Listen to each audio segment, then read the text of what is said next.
अपने सदगृहस्थ जीवन को बचाना चाहते हो, सुखमय बनाना चाहते हो, प्रेम को अविचल बनाना चाहते हो, तो कभी जीवन में बुद्धि को मत लगाना मेरे प्यारे।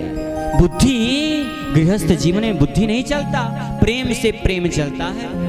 आप प्रेम दोगे तो प्रेम पाओगे, क्योंकि प्रेम बुद्धि से नहीं चलता मेरे प्यारे। प्रेम में प्रेम की आवश्यकता होती है। पति पत्नी जो होते हैं ना, वो प्रेम के दो, जो गाड़ी होते हैं ना, गाड़ी के दो पहिया होते हैं, और दोनों के समान रहने पर ही महाराज गाड़ी सुचारू रूप से चल सकती है। अगर एक पहिया गड़बड़ हो जाएगा तो क्या गाड़ी चल पाएगी? इसलिए दोनों के समान रहने पर ही गाड़ी सुचारू रूप से चल सकती है।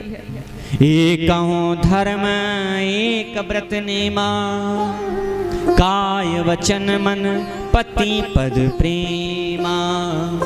पत्नी ये सोचे कि भगवान के बाद मेरे पति ही मेरे सब कुछ है, मेरे व्रत है, मेरी पूजा है, मेरे अनुष्ठान है, उनका तन मन वचन कर्म से सेवा करना ही मेरा परम धर्म है। बंधुओं, आज के समय में लोग कहते हैं भूत भावन भोलेनाथ को भगवान ने अर्धनारीश्वर धारण क्यों किया? भगवान ने अर्धनारीश्वर धारण किया है। आप कभी जाओ काशी में तो भगवान अन्नपूर्णा रूप में विराजमान है, और वहां एक मंदिर भी बना हुआ, अर्धनारीश्वर भगवान की मूर्ति भी बनी हुई है। भगवान गौरी शंकर ने अर्धनारीश्वर रूप क्यों बनाया? क्योंकि बंधुओं, भगवान शिव कहना चाहते हैं अर्धम भार्या मनुष्यस्य भार्या श्रेष्ठतमः सखा, भार्या मूलम त्रिवर्गस्य भार्या मूलम तरिष्यतः। कहते हैं बंधुओं, जो स्त्री होती है ना, वो मनुष्य का आधा भाग होती है। पत्नी ही सर्वश्रेष्ठ मित्र होती है। अगर पत्नी अगर हमारी मित्र बन जाए महाराज, तो इससे बढ़कर के और बात क्या होगा? अरे कहते हैं आपत्तौच विपत्तौच समता में एक रूपता। आपत्ति काल में मित्र की परीक्षा होती है बंधुओं, और विपत्ति काल में पत्नी की परीक्षा होती है। जब व्यक्ति के ऊपर कोई आपत्ति विपत्ति आ जावे तो समझ लेना कि उस समय उसे आपकी बड़ी आवश्यकता है। अगर आप उसके साथ नहीं रहोगे ना खड़े, तो आपका प्रेम क्या है? कोई मतलब ही नहीं महाराज। और बंधुओं, विशेष रूप से भार्या ही, पत्नी ही तो धर्म अर्थ काम और मोक्ष में सबसे बड़ी सहायिका है। अगर महाराज पत्नी नहीं तो क्या हम कोई धर्म कर्म कर सकते हैं? क्या हम कोई धर्म कर सकते हैं? हम कोई धर्म नहीं कर सकते महाराज। बंधुओं, भगवान श्री राम ने एक व्रत लिया था। जब सीता मैया आई अयोध्या में, तो सीता मैया गई हैं भगवान के पास और हाथ जोड़ करके कहा कि प्रभु, मुझे सब कुछ मिल गया, इस संसार में जो भी कुछ चाहिए मुझे सब कुछ मिल गया, हाँ मुझे और किसी चीज की आवश्यकता नहीं है। भगवान ने कहा नहीं, अभी एक चीज की आवश्यकता है, अभी एक चीज की आवश्यकता है आपको। नहीं प्रभु, मुझे सब कुछ मिल गया। अरे इस राज वैभव धर्म चक्रवर्ती सम्राट, अयोध्या जैसा चक्रवर्ती सम्राट मेरे ससुर हैं श्री दशरथ जी महाराज, और धर्म उस चक्रवर्ती सम्राट के पुत्र महाराज, आप जैसे भगवान को मैं अपना पति प्राप्त की, मेरे जैसा सौभाग्यशाली स्त्री और कौन होगी। और माताएं इतना प्रेम करती हैं महाराज, जो जिस भवन में स्वप्न महल कनक भवन आप देख रहे हैं ना, कनक भवन में कौन रहता था? कनक भवन में कैकेयी अम्बा रहते थे। दशरथ जी कैकेयी अम्बा से इतना प्रेम करते थे, इतना प्रेम करते थे महाराज, उनके लिए कनक भवन बनवाया था, जिसको स्वप्न महल कहा जाता था। कहते हैं कि स्वप्न महल मतलब जो हम सपने में देखते हैं, ऐसे सपने जो चाहे जैसी सपना देखते हो महाराज, उस सपने की इतनी बड़ी सार्थकता महाराज, जो भी हम सपना में देखें वो सब चीजें कहाँ उपलब्ध थी? उस कनक भवन में, उस स्वप्न महल में महाराज उपस्थित हो जाया करती थी। ऐसा स्वप्न महल, ऐसा कनक भवन महाराज। लेकिन ऐसे कैकेयी अम्बा महाराज उस स्वप्न महल में रहते थे। कैकेयी अम्बा अकेले रहा करती थी महाराज स्वप्न महल में। दशरथ जी ने बड़े प्रेम के साथ बनवाया था महाराज। लेकिन जब भगवान राम का विवाह हुआ और जब सीता मैया को लेकर के आए भगवान श्री राम, तो जानते हैं क्या हुआ? कैकेयी अम्बा ने कहा जाकर के कौशल्या मैया से कि दीदी एक बात कहूँ आपसे, आपके जो पुत्र हैं ना राम, वो आएंगे जब सीता मैया को लेकर के, तो सबसे पहले आपके चरण छुएंगे, आपके चरण। और मैं चाहती हूँ, बस मेरी एक अनुरोध है कि जब वो आवे जनकपुर से, तो सबसे पहले वो मेरा आकर के चरण छुएं। मैं बस यही दीदी चाहती हूँ, आप मेरी बड़ी बहन हो, मैं केवल यही चाहती हूँ, मैं केवल और कुछ नहीं चाहती कि जब भगवान श्री राम जानकी को लेकर के आवे तो सबसे पहले आकर के मुझे प्रणाम करें। और बंधुओं, जब भगवान श्री राम आए हैं जानकी को लेकर के, मैया को लेकर के जब आए हैं तो कौशल्या मैया को जब चरण छूने गए तो कौशल्या मैया ने कहा कि इस पर सबसे बड़ा अधिकार कैकेयी का है, आप जाकर के कैकेयी अम्बा को प्रणाम करो।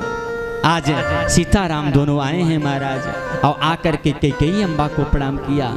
और जो कैकेयी 14 वर्ष के लिए वनवास भेजी थी राम को, बंधु आप अनुमान लगाइए, इतना प्रेम था, इतना प्रेम करती थी भगवान श्री राम से कि बंधुओं में क्या कहूँ। आज कैकेयी अम्बा ने जानते हैं क्या किया, आशीर्वाद प्रदान किया। और आशीर्वाद प्रदान करने के बाद वो जो गुच्छा था, जो स्वप्न महल की जो चाबी थी, वो चाबी का गुच्छा सीता मैया के हाथ में दे करके कहा कि देवी, जब मेरा विवाह हुआ था तो मेरे पति दशरथ जी महाराज ने मेरे लिए स्वप्न महल बनवाया था, लेकिन अब मुझे उसमें रहने की आवश्यकता नहीं, मेरी बहू तुम हो।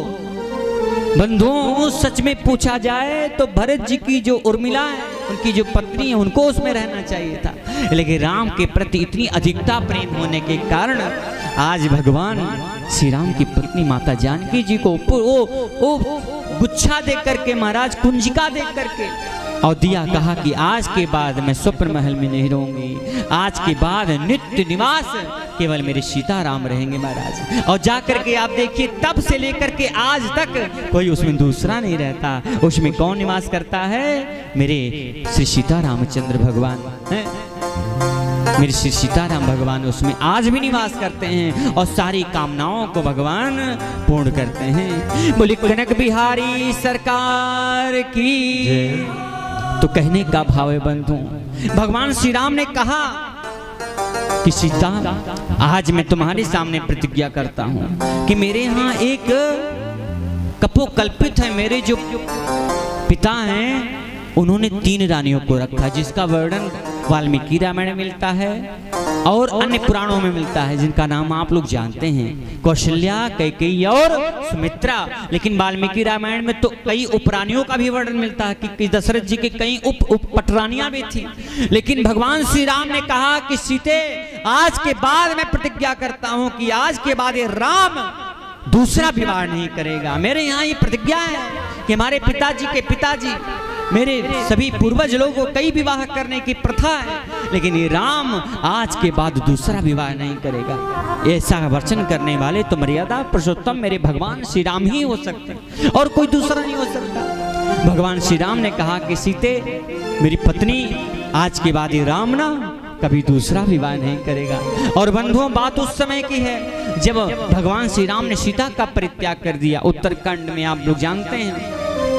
और जब भगवान को दशाश्वमेध यज्ञ करना हुआ, अश्वमेध यज्ञ करना हुआ, और जब वशिष्ठ जी ने कहा कि अश्वमेध यज्ञ वही कर सकता है जिसके पास पत्नी हो, बिना पत्नी कथम धर्म, बिना पत्नी के आप यज्ञ पूजा व्रत अनुष्ठान सब निष्फल है, आप नहीं कर सकते।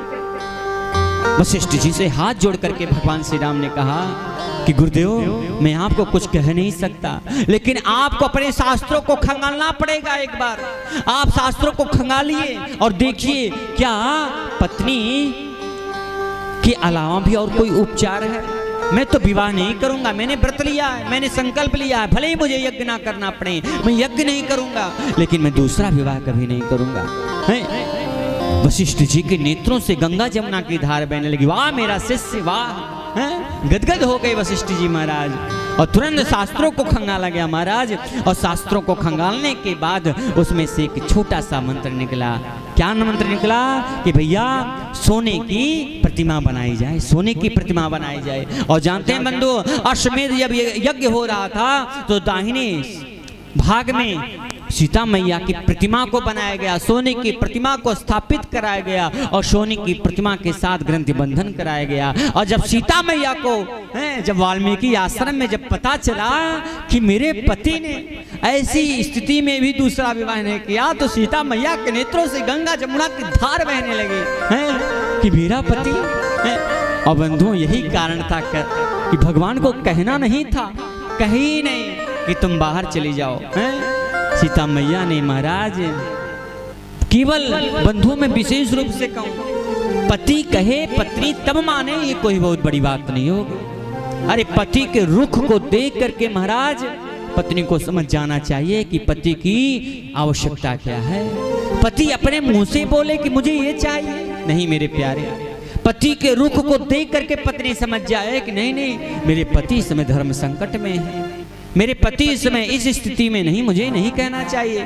बंधु कहने वाली बात है। आज भगवान स्वयं कहते हैं, शिव जी कहते हैं कि भैया पत्नी के जैसा मित्र हो ही नहीं सकता कोई, क्योंकि आपत्तौ च विपत्तौ च समता में एक रूपता। अरे आपत्ति और विपत्ति काल में केवल पत्नी ही तो सहायक होती है।